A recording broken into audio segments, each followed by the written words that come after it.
The winning won't stop. We just spoke with the former president, Barack Obama.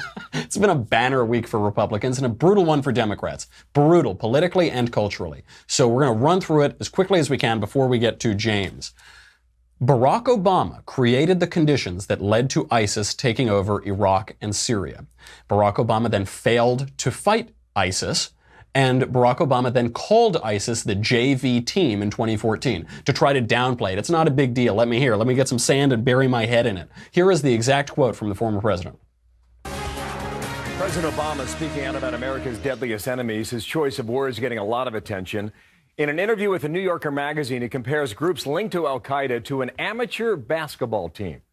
Quote, "The analogy we use around here sometimes, and I think is accurate, is if a JV team, meaning junior varsity team, puts on Lakers uniforms, that doesn't make them Kobe Bryant," end quote.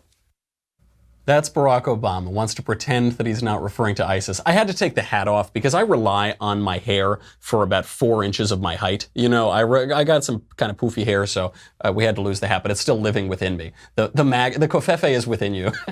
So Obama tried to say, oh no, that I wasn't calling ISIS JV. Oh no. Even PolitiFact, even left-leaning PolitiFact says absolutely he was referring to ISIS. Then Barack Obama starts to call that group ISIS, ISIL, the Islamic State of Iraq and the Levant, that whole region. And the reason that they did that, the reason the entire Obama administration called it ISIL when everybody else referred to it as ISIS, is because ISIS, the Islamic State of Iraq and Syria, as it's called in the English-speaking world, ISIS highlights the foreign policy failures of Barack Obama. Barack Obama chose to lose the war in Iraq, which we had already won, chose not to get a status of forces agreement. That country fell apart. ISIS took over.